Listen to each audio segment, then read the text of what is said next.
আকাশ জুড়ে ধূসর মেঘের ছায়া, ব্যথায় ঠাসা নীলমলাটের খাতা, না বলা কত কত কথার মালা, না চেনা কত কতগুলো মায়া, পাতায় পাতায় কত না গল্প কথা।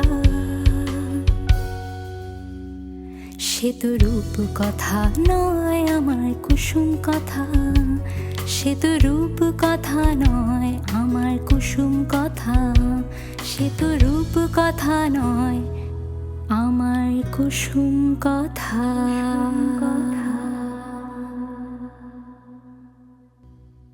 বদমাইশটা আবার খোকনকে নিয়ে গেছে, তাই না? কার কথা বলছো? কায়সার? ও ছাড়া আর কার কথা বলবো? দেখো না কত বড় সাহস, এত কিছু হয়ে যাওয়ার পরও সেদিন আবার কিভাবে বাসায় চলে আসলো। এতটুকু ভয় নেই জানে? সমস্যা হয়েছে খোকনকে নিয়ে। খোকনকে নিয়ে কি সমস্যা হয়েছে? অস্থির হয়েও না, বলছি মাথা ঠান্ডা করো। আহা, তুমি আগে বলো আমার খোকনের কি হয়েছে। খোকনকে খুঁজে পাওয়া যাচ্ছে না।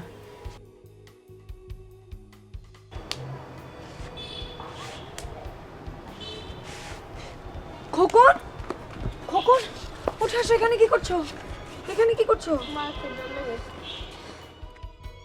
জানো বাবা, আজকে না খোকন হারিয়ে গিয়েছিল। কিভাবে? কই, আমাকে তো কিছু বললে না।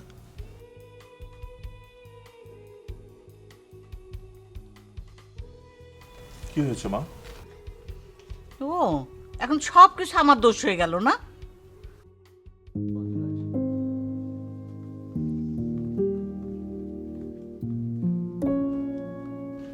শরীফুল ভাই কেমন আছেন? ওয়ালাইকুম সালাম, ভালো আছি। বসেন বসেন, আপনি কাজ করেন।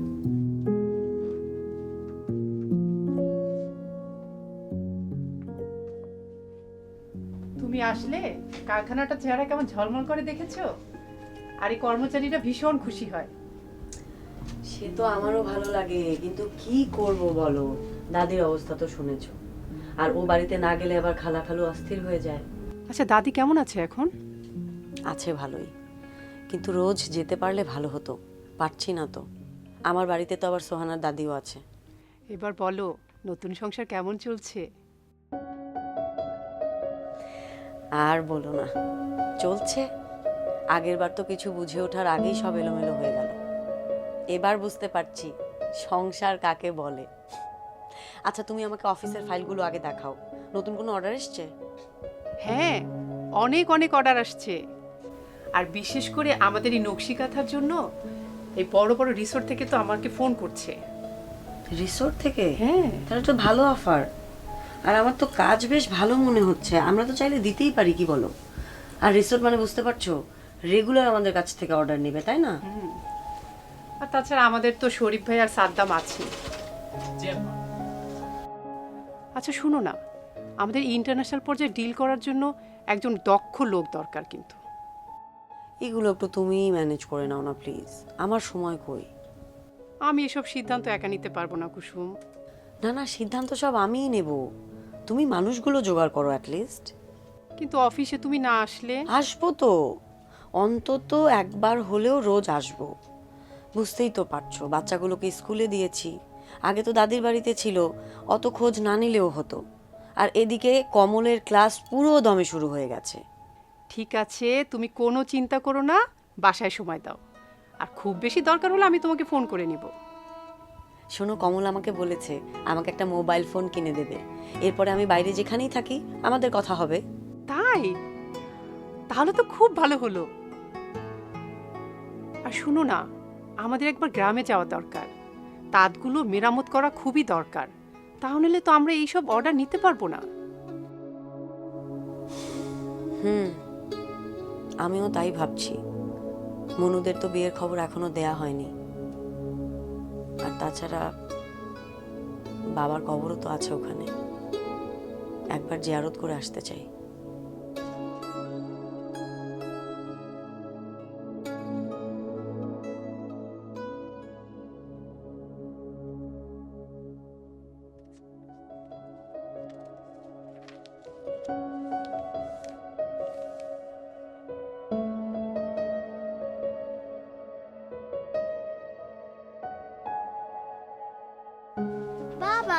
করছো?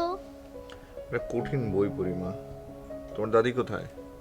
দাদি আমাকে ঘুম পাড়াতে যে নিজেই ঘুমিয়ে গেছে। তাই নাকি? খোকন কোথায়? খোকন ঘরে ছবি আঁকছে। ও তাই, ওকে তো তাহলে আর্টের ক্লাসে নিয়ে যেতে হবে। আর আমাকে? তোমাকে আজকে বিকালে গানের ক্লাসে নিয়ে যাব বলেছিলাম না?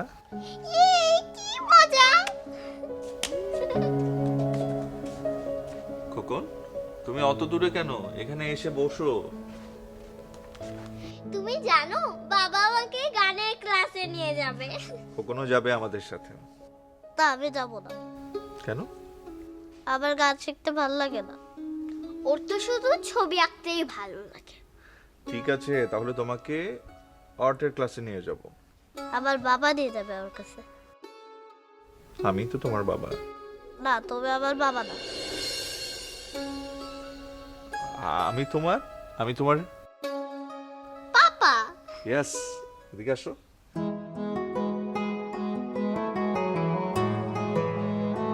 আমি তোমার পাপা, ঠিক আছে? ঠিক আছে।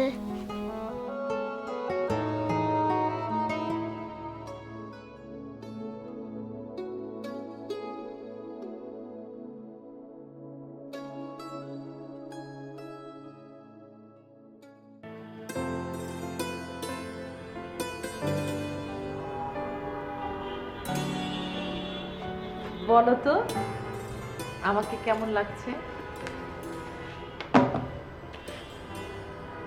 তোমাকে একদম রাবিন্দিক লাগছে।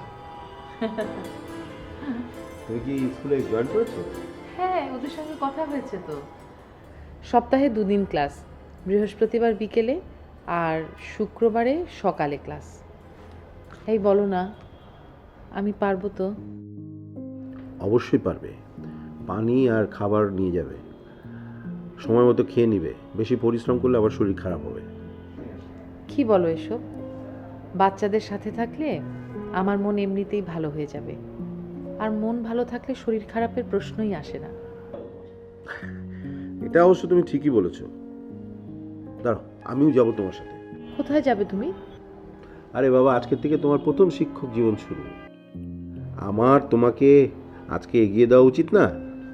আমার কিন্তু এখন খুব লজ্জা লাগছে। আরে বোকা, লজ্জা লাগার কি আছে? আমরা যে বড় ধরনের যুদ্ধ পার করে আজকে তুমি একটা স্কুলে জয়েন করেছো, হ্যাঁ, তুমি নিজে নিজে আবার স্বাবলম্বী হচ্ছ। এর চেয়ে বড় আর কি হতে পারে আমাদের জীবনে, বলো তো? শুধু একটা চাওয়া আমাদের অপূর্ণ থেকে গেল। এই দেখো, একটু আগেই না তুমি বললে বাচ্চাদের সাথে থাকলে তোমার মন ভালো থাকে। তা থাকবে, কিন্তু তোমার জন্য একটা সন্তান তো আমি দিতে পারিনি। এটাই তো আমার সবচেয়ে বড় ব্যর্থতা। একদমই না, তুমি শুধু থাকলেই আমি সুখী। তুমি যে আমাকে এত ভালোবাসো, এটা বিশ্বাস করতে আমার ভয় হয়। এখনো ভয় হয়? এই শোনো, তুমি ফোন করেছিলে? না। আমি ফোন নাম্বার জোগাড় করলাম, অথচ তুমি এখনো ফোন করনি। আচ্ছা শোনো, এভাবে যদি যোগাযোগ করার চেষ্টা করি তাহলে খোকনের কাছে যাওয়া যাবে না। একটা অন্য পন্থা বের করতে হবে।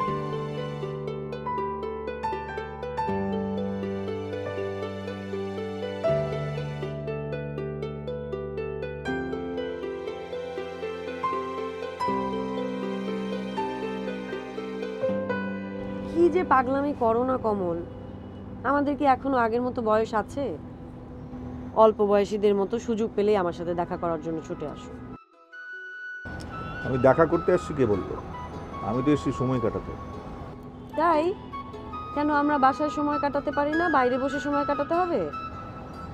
ঠিক আছে, তুমি যখন চাইছো না তখন অন্য কোথাও গিয়ে অন্য কারোর সাথে সময় কাটাই।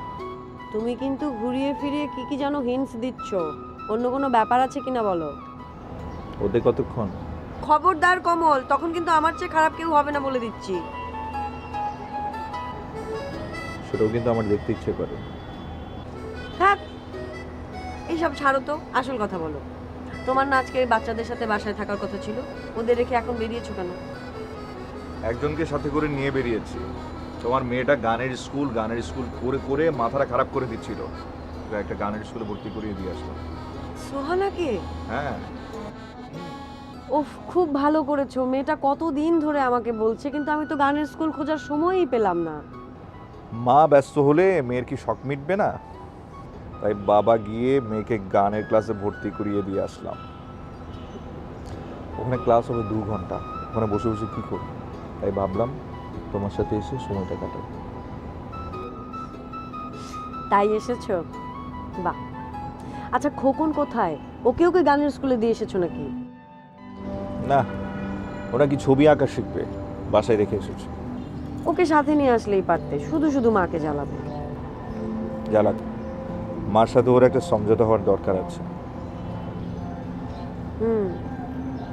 খোকনকে আমি কোনোভাবে বোঝাতে পারছি না। ও তো আমাকেও বাবা বলে কিছুতেই মানছে না। ছোট মানুষ, অবশ্য দোষ দিয়ে লাভ নেই। ও তো ওর বাবাকে পেয়েছিল, সেটা অল্প দিনের জন্য হলেও। আচ্ছা, কাইসার কি সামহাও খোকনের সাথে দেখা করে? না না, কোনোভাবেই না। সেটা না হয় ভালো। ছোট মানুষ যাকে সামনে দেখবে অভ্যস্ত হয়ে তাকেই আপন মনে করবে। তাই যেন হয়। তুমি এই ব্যাপারে কেয়ারফুল থেকো, ও যেন কোনোভাবেই খোকনের সাথে দেখা করতে না পারে।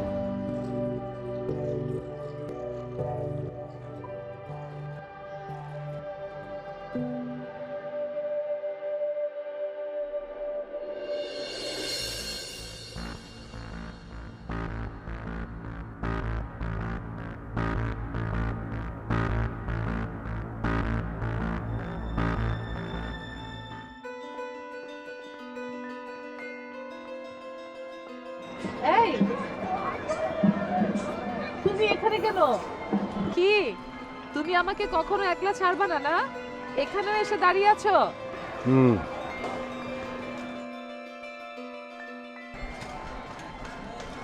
কি দেখো? আচ্ছা, ওই যে মেয়েটা বাবার সাথে যাচ্ছে, ও ও কি তোমার স্কুলে ভর্তি হয়েছে? হ্যাঁ, ও আজকেই প্রথম ভর্তি হলো। আমারও প্রথম দিন আজকে। আমরা দুইজন এটা নিয়ে ক্লাসে অনেক মজা করলাম। ওর নাম কি? সোহানা। আচ্ছা, এই মেয়েটাকে কি শুধু ওর বাবাই নিতে আসে, না মাঝে মাঝে মাও নিতে আসে? কি আজব প্রশ্ন এইসব, অদ্ভুত ব্যাপার। এগুলো কোনো প্রশ্ন হলো? আমি তো কিছুই বুঝতে পারছি না। লোকটাকে যে দেখলে, সে হচ্ছে কুসুমের বর। মানে? আমাদের খোকনের সৎ বাবা, বুঝতে পেরেছো?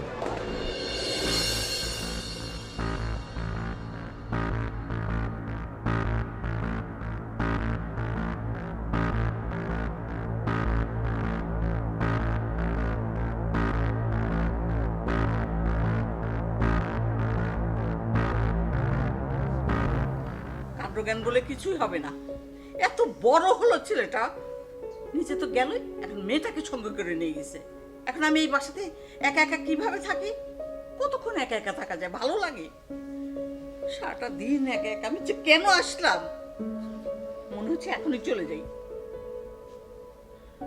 ও, আয় আয় আয়, না আয়। বলবো না। বড় ডাকলে শুনতে হয়। আয়। না, আগে আমাকে তুমি করে বলো। কি জ্বালা রে বাবা আমার। আসো বাবু, আসো আসো, আচ্ছা বসো। তো সব এই পাকা চুল তুলতে পারিস? না মানে পাকা চুল তুলতে পারলো? হ্যাঁ, তো পারলো না?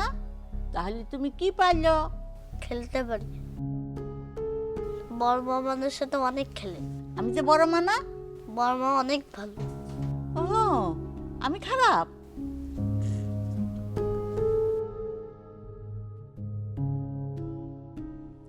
কখন আসবে তার কোনো ঠিক ঠিকানা নেই।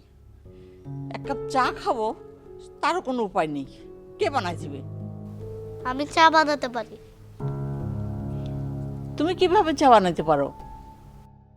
ওই যে মা চা বানিয়ে রেখেছে। ও তাই বলো? এনে দেবো? চা খাবো না। আমি চা আনতে যাচ্ছি। এই না, দাদু গিয়েছে, ওঠো ওঠো না, দাদু গিয়েছে, ওঠো ওঠো দাদু, ওঠো না, উঠি ভাই। ওঠো, সাবধান, ওঠো, বসো। এসে দাদু, হ্যাঁ দাদু ভাই, সেরে যাবে, ব্যথা পেয়েছি। সেরে যাবে।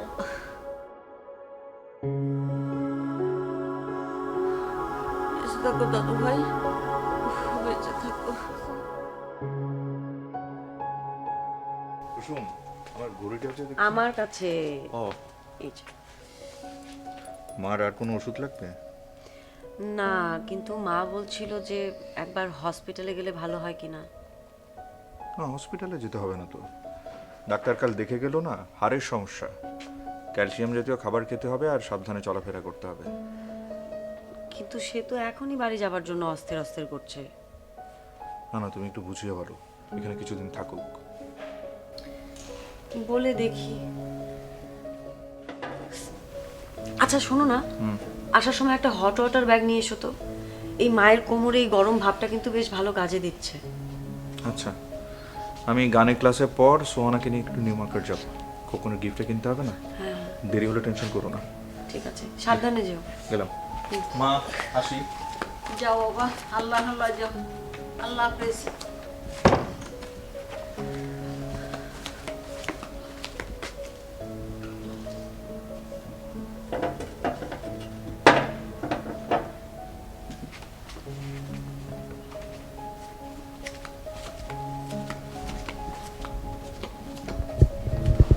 দেখি মা একটু।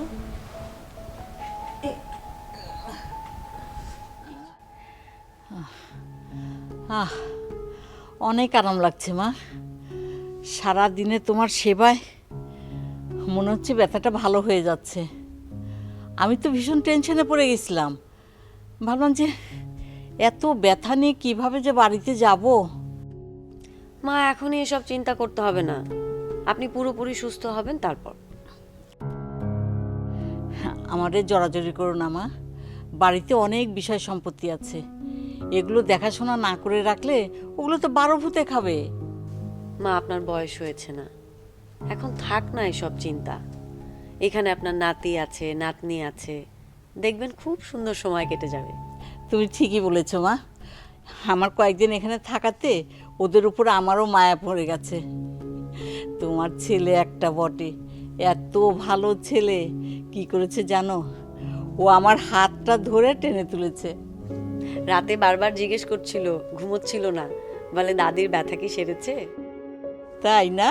আহারে আমার দাদু ভাই, এত ভালো ছেলে, একদম তোমার মতো। দোয়া করবেন না, আমি যেন ওদের দুজনকেই মানুষের মতো মানুষ করতে পারি। আচ্ছা, ওই যে কি একটা কথা শুনলাম, ছেলেটা নাকি জন্মের সময় ওর বাবা কোনো খোঁজ খবর নেয় নাই, এখন হুট করে এসে ছেলে দাবি করছে। হ্যাঁ মা, আপনার ছেলে ওই সময় না থাকলে তো আমি খোকনকে পেতামই না। শোনো, মামলা মোকদ্দমা তো শেষ, এখন তুমি আর কমলি ওর মা বাবা, ঠিক আছে? ওই বদমাইশ বেটা যেন খোকনের ধারে কাছেও না আসতে পারে। আর একটা কথা বৌমা, তুমি ওর সাথে কোনো যোগাযোগ রাখবে না। না না মা, আর কিসের যোগাযোগ, সব লেনা দেনা তো শেষ।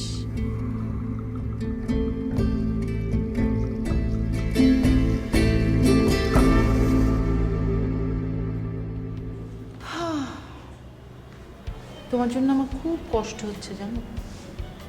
তারপরে যে নতুন মাটা, তুমি ভালো করে দেখবে, বড় মিষ্টিটা নতুন মা কাকে দেয়? খোকনকেই দেয়। হ্যাঁ,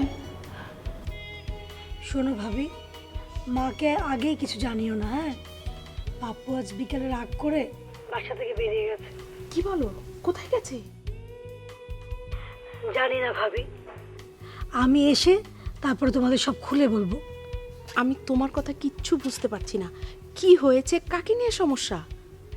কে ফোন দিয়েছে বৌমা? Wrong number. রং নাম্বার হলে তুমি এতক্ষণ কার সঙ্গে কথা বললে?